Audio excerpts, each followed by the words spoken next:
Former President Thabo Mbeki has warned that a direct electoral challenge by the South African Communist Party in the 2026 municipal elections could trigger confrontation between the two long-standing allies. Well, this follows the SACP's renewed commitment to contest the elections independently while reaffirming its alliance with the ANC. Mbeki urged the SACP to stand as socialists, cautioning that such a move should not undermine the tripartite alliance. Meanwhile, the SACP blamed what it calls the ANC's arrogance for the alliance's current strained state.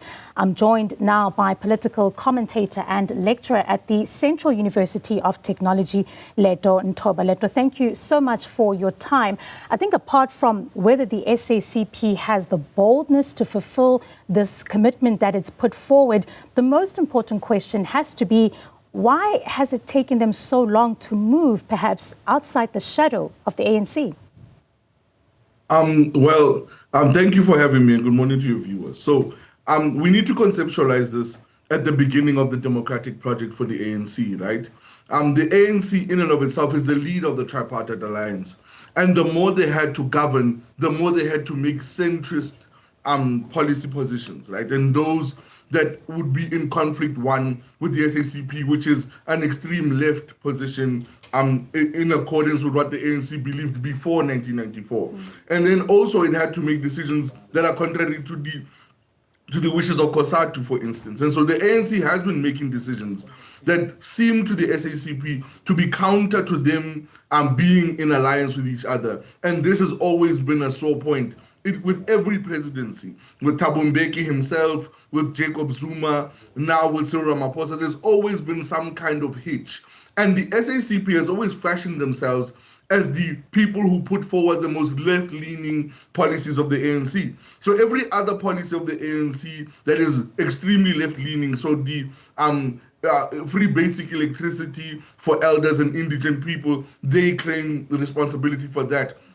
The initiative to make the 350 grant for young people, for young unemployed people available, they claim responsibility for that. So then it seems like they then have a foot in the battle for South Africa's soul. And so the biggest problem now, I think the biggest hitch that they suffered was the GNU coming into conception, because that meant they had to now jostle for positions, not only with ANC members of the main party, but now they have to jostle for positions with people that they find politically abhorrent in the DA, who are opposed to the extreme left, to the point of which they try to discredit the extreme left at every point that they can. And so I think that then is the straw that's starting to break this big camel's back called the tripartite alliance. And I think what's also worrying is that, as you've mentioned, this has been a snowballing effect throughout the different administrations, the SACP bringing up issues that they have obviously struggled with. But as you said, the sore point is the GNU. What happens then when we see members from the SACP? Is it a potential impact on the ANC, undermining the ANC's political future, perhaps?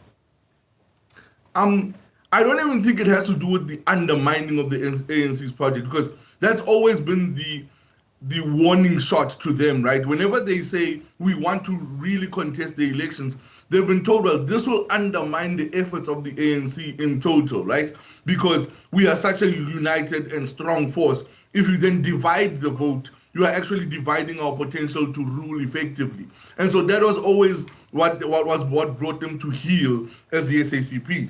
Now, the biggest problem that they're facing is that what if they do heal and the ANC starts to decline in votes more and more? What does that mean for the SACP? Because remember, the average South African voter mostly has no idea who the SACP is because of how intrinsically linked with the ANC they are, right? The campaign to have dual membership of ANC and SACP was very large during Thabo Mbeki's tenure and also in Jacob Zuma's tenure.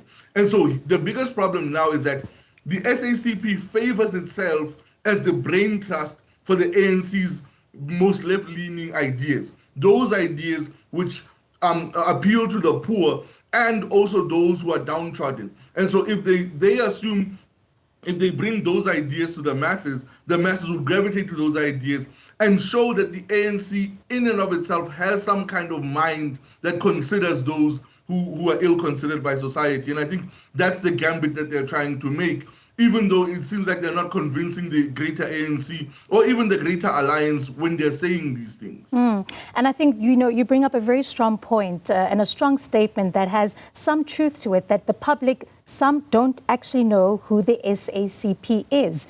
How do they then garner numbers coming to local elections? And I mean, local elections are thoroughly important. This is about groundwork, essentially, when you look at local elections. But more importantly as well, where will they get the numbers?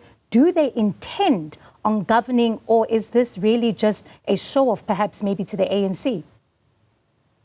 I think the SACP truly thinks they can get the numbers, because remember, the SACP that's why they favor themselves as this brain trust. They are large in universities through the Progressive Youth Alliance. So actually, this is not unprecedented, right? Even in the Progressive Youth Alliance, the PYA, we've seen when the fractures were large in campuses like WITS, like Walter Sisulu University, where now suddenly the Youth League, SASCO, and YCL. So YCL is the youth chapter or the school chapter of the SACP. We've seen them all running for elections because they've become so fractured on campuses and their goals are opposed to each other. And so they then decided to run for SRC elections alone. And so the same thing is sort of happening in this instance, where the SACP assumes that if it can get its brain trust members into the public, showing that the smartest people from the ANC are actually SACP staunch affiliates, they would then garner the people's attention with the ideas and the organicness of the intellectual conversation that we're having with the greater public. I don't think the timing is right, though. An organic intellectual conversation can't happen in this short time we have between now and the local government elections. And so I think their timing is extremely off, because they didn't have time to gather the momentum that they need to create the kind of dialogue or the kind of conversation that they need to have with the public in order for us to understand their greater plan and intelligence. Yeah, certainly. And the alliance has been described as dysfunctional in some areas. Is the split a sign of political maturity, or is it just proof that perhaps the alliance has run its course? It's the greater death. When we often analyze the ANC, we talk about this greater death of liberation movements, right? And I think it's part of that slow descent of the ANC, right? It's this cascade effect that we have.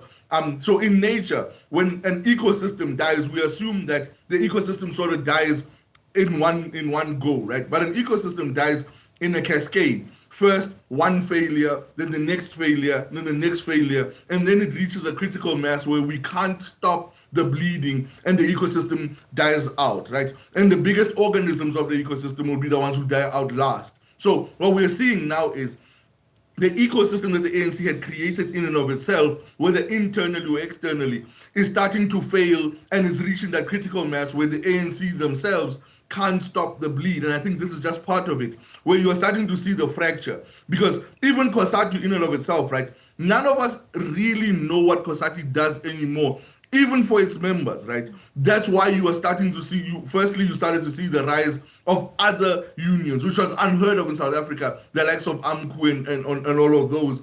And then I think the biggest problem that they're going to start to see in the ANC is COSATU's completely standing against them on policy positions that have to do with employment, that have to do with employment equity, that have to do with general work conditions. And I think this is just one of those steps in the greater failure of the ANC's death, of the death spiral. Yeah, and obviously now the big question will be the issue of membership. We've got two ministers, Buti Malamela and of course Blade Nzimande. They are SACP members. Could their ministerial positions be compromised? And also, how does it work in terms of being an ANC member now and an SACP member? Exactly, and that's the great fracture that is going to come. And I think the conflict that Thabo Mbeki speaks about is not in the in the politically gentle places of South Africa, the Free States and the Northern Capes and the likes, right? But the places that are truly politically fractured, in places where political murder still happen. And so that fracture is going to be seen more in those places, and the conflict he speaks about and he's trying to warn about is in those places in which people are still trying to kill for parties. And I think that is his greater warning, because when you think about it, the ANC member has been for years encouraged to have dual membership to SACP.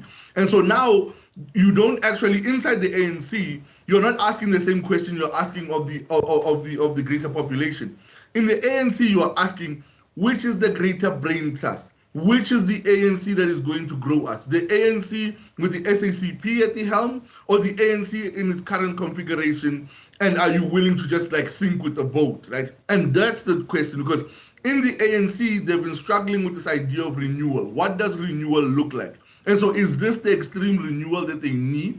Because the SACP, if it is truly the intelligentsia of the ANC, could lead to a different ANC in the way in which it conceives South Africa and also tries to solve the conceptual problems of South Africa. So that is the question to the ANC member. To the outside, the question then becomes, or the question from the outside, from us, the Joe and Jane Doe voter of the ANC is, or potential ANC is, what value proposition does an extreme left party hold when the EFF seems to be jostling for that position and holding it well? So what is the difference then between the SACP and the EFF, who claim to have these large logic positions that might bring a socialist future, not just for South Africa's political system, but also for the country? Yeah, and the 2026 local government elections already shaping itself out to be one for the books. That was a political commentator and lecturer at the Central University of Technology, Leeto Nthoba. Thanks for your time.